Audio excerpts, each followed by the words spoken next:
Alright, Shalom to the elect of Israel. All praises, honor, and glory belongs to Yahweh Bahashim Yahweh Shai. Oh, Salakia. All praises, honor, and glory. Saw a bat flying right at me, but it went the other way. All praises, honor, and glory belongs to Yahweh Bahashim Yahweh Shai. Bahashim Rachakwadash. Double honors to the apostles and elders of Great Millstone, never well. Peace, blessings, and salutations to the elect. And I was looking through some things earlier, and I came, led to this, right? So I typed in on Google, why is America called the Great Melting Pot? And this is another, and I figured I could do a lesson over this, all right, which I can, and if any brother, wants to add on or something like that, be my guest, but I typed in on Google, why is America called the Great Melting Pot, all right? And I don't know if the Wi-Fi where I'm at is going to allow me to click any links, so I ain't going to do that. But you can go into Wikipedia.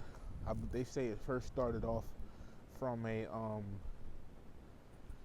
play, but then it started getting used more broadly, right? But it says America is called the Great Melting Pot because it is a metaphor for the assimilation of immigrants from diverse cultures, nationalities, and ethnicities into a new single American culture. Okay? So, Slovakia.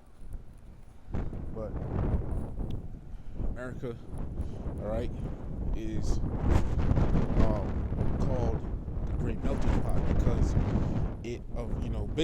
basically because it has all these, cultures and different ethnicities and nationalities of people in it, from all different nations around the world. So lucky for background noise, just niggas around being dumb. All right, but it says this idea suggests that immigrants came to the U.S. and blended their individual cultures, customs, and beliefs to form a unique, unified society that was seen as stronger. But nevertheless, there's multiple different people from different nations and cultures and backgrounds. It says immigration and diversity. The term gained popularity during periods of high immigration, like the late 19th century. Like the late 19th and early 20th centuries, when millions of immigrants came to America from various parts of the world. The metaphor captures the idea that all these different groups were melting together, blending of cultures. The melting pot theory posits that immigrants would abandon aspects of their home countries' cultures to adopt American ways, creating a new and cohesive national identity. And once again, this lesson, I'm gonna title it "Lord Will Something," right? Being that basically along the lines of another clue that America is Babylon the Great. And I mean, at this point, we know that America is Babylon the Great. But, I just want to title it that, just, Lord willing, this lesson is edifying. But it says, it's locking for the breathing. It's cold as hell. But it says, so, and you see that sometimes. Immigrants, people from different countries come here and they leave off, the customs and culture of wherever they're from. They become Americanized. You see? It says a symbol of strength. This blending, and the thing is, America is, Babylon the Great. All right, because and that this is true because now that they have this whole thing about getting migrants out of here. And what are migrants? People from different countries around the world that come here. Right?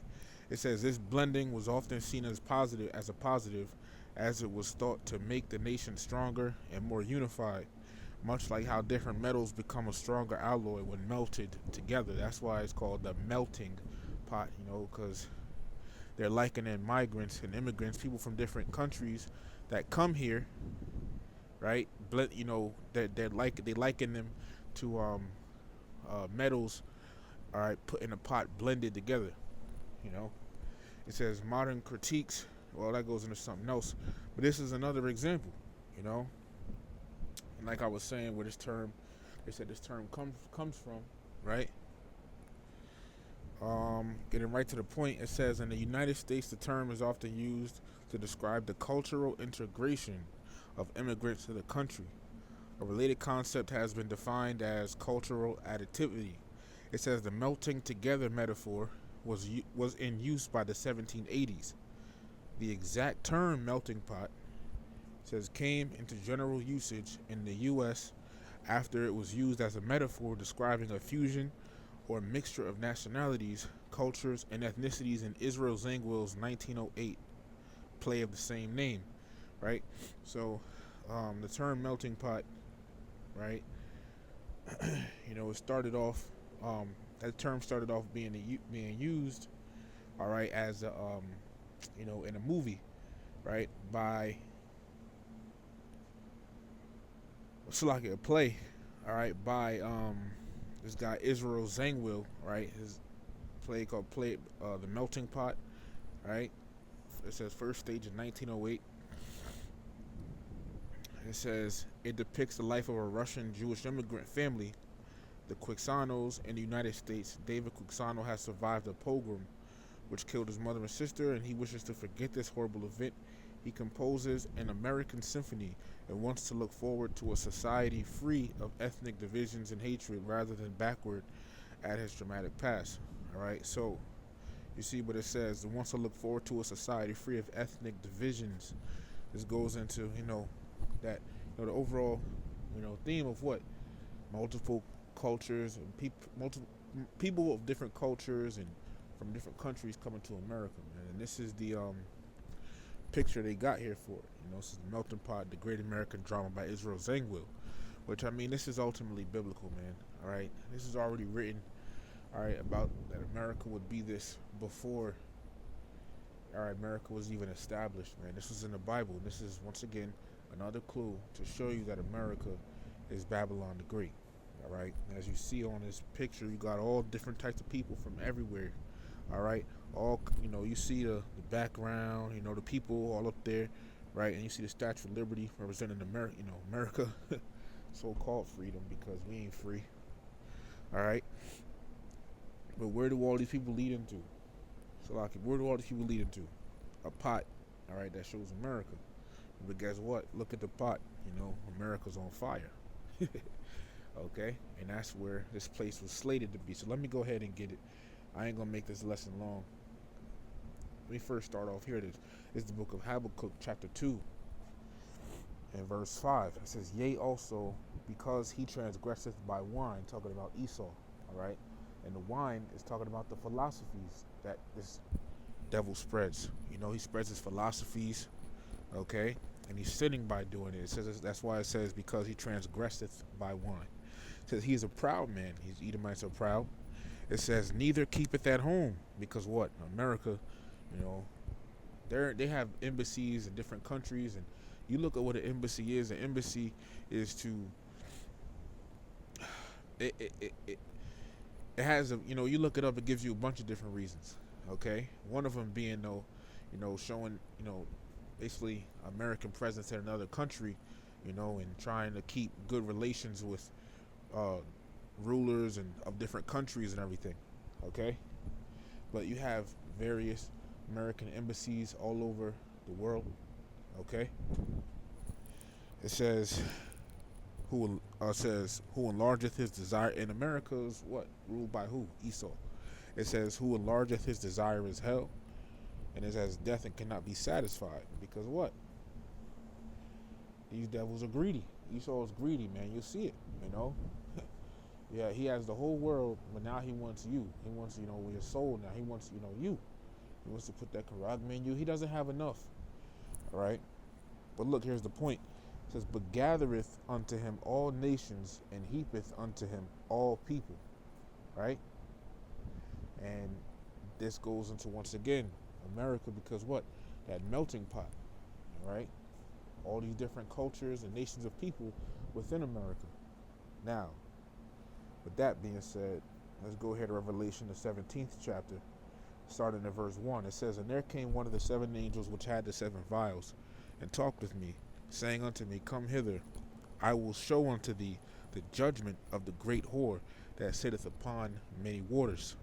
All right, so this angel, the angel is talking to John the Apostle, who's also called John the Revelator, right? And he's telling him to come here because he's going to show him the judgment, or in other words, punishment of, it says, the great whore that sitteth upon many waters, which is America. Okay, so he shows him he's getting ready to show him the punishment in this later on in this chapter as well, and in Revelation 18, it expounds on it. Okay, goes into it more. The punishment of America, the destruction, right? The angel is telling John to come here because he's going to show him the destruction of America, which is his judgment, which is by nuclear fire. But once again, showing you that this is indeed America, okay? That Babylon the Great is America, right? So it said, I will show unto thee the judgment of the great whore that sitteth upon many waters, okay? And a whore is a woman, but it said upon many waters. What are the waters? Verse 15 says, and he saith unto me, the waters which thou sawest, where the whore sitteth, are peoples and multitudes and nations and tongues. See? Why? Because America is a great melting pot. Okay? America is a great melting pot. This is what this lesson is going into. All right? This is another clue showing you who Babylon the Great is. So that's why it says that. All right? The whore that sitteth upon many waters. Verse 2. With whom the kings of the earth have committed fornication. Okay? I got a note here. Oh yeah, let's talk about the deals. The nations of earth, the nations of the deals that the countries and the nations of the earth have made with America. Different backdoor deals and all of that. America might go to another country and make deals with it here and there. So all the nations are in bed with America, so to speak. It says, and the inhabitants of the earth have been made drunk with the wine of her fornication. Remember, we read in Habakkuk 2, it said, yea, he also transgresseth by wine. Going what? The philosophies, okay? And America likes to push its ways on other countries and nations around the world. That's why you see them trying to, spread that LGBTQ mess, into different places like Uganda, Jamaica, or whatever. And every nation doesn't want to take part in that. This is why you see different, women of different nations not wearing a hijab anymore, because they want to be like American women. They don't want to be modest. They want to be like American women, because American women don't walk around with that stuff anymore. You see the different rulers and countries. You see the different rulers of these different countries and nations wearing suits like Esau, in America. You got different fast food restaurants like McDonald's and whatever in other countries, okay, etc. Okay. Shit, even to the point you see other nations around the world trying to dress like people over here. Anyways, right? So this is giving you telling you about this whore, okay? Remember, it said that sitteth upon many waters, and it's true, because you see all these different cultures and nations of people here. You got the so-called Arabs here. You got the Chinese people. You go to the Chinese store. You go to these Arab shops. You see these Hamites over here, etc. You even see Japheth, right? Which are the so-called Polynesians and everything, right? But it says, verse 3, so he carried me away in the spirit into the wilderness, right? And I saw a woman, which is America, that whore, sit upon a scarlet-colored beast, full of names of blasphemy, having 7 heads and 10 horns. And the woman is America. All right, the beast is NATO in the EU. All right, full of names of blasphemy, because this would be, a wicked system. All right, wicked power structure, right? Salakia. It says having 7 heads, which NATO nations, but 7 heads, being 7 kingdoms Esau ruled out of, which is the Greeks, the Romans, the French, Germania Major, Germania Minor, the Greeks. Like, let me tell you again: the Greeks, the Romans, the French, the British, Germania Major, Germania Minor, and I say the Spanish already. All right, the Greeks, Rome, the Greeks, the Romans, the French, the British, the Spanish, Germania Major, Germania Minor. All right, I'm not going in any particular order, but it starts off with the Greeks. Okay, verse 4, and the woman, remember this woman again. All right, says was arrayed in purple and scarlet color, because America has that world dominance. It says, and decked with gold and precious stones, and because the purple represents rulership, and America has that world dominance. It's known as the top country in the world. It's been known for that for a long time. It says, and decked with gold and precious stones and pearls, having a golden cup in her hand, full of abominations and filthiness of her fornication. Here's the point. Verse 5, and upon her head was a name written, Mystery, Babylon the Great, the mother of harlots and abominations of the earth. So now you know what Babylon the Great is, America. All right, this was a vision shown to the Apostle John, also called John the Revelator. All right, about this place, America. Okay, which is in the scriptures known as Babylon the Great. Jump it down, Revelation 17 and 18, and the woman which thou sawest is that great city which reigneth over the kings of the earth. All right. But yeah, that woman, that great city, is talking about America because it said was reigneth over the kings of the earth. America has that word, that top, it's deemed as the top country, and I said that city is Revelation 11 and 8, and their dead bodies shall lie in the street of the great city. See, which spiritually is called Sodom in Egypt. America spiritually called Sodom. Why? Because it upholds and practices HOMO behavior. In Egypt, because this was, this is the main place of Israel's captivity, man. All right. So, those were some examples to show you, right, about that. It's lucky for the background noise, but those are some examples to show you that. So, give you another clue, right? Showing you that that was another example to show you that America is Babylon the Great in the Bible. So with that, all praises, honor, and glory belongs to Yahweh Bahashim, Yahweh Shai, Bahashim Rakakodash. Double honors to the apostles and elders of Great Millstone and well. Peace, blessings, and salutations to the elect of Israel. Shalom to the elect.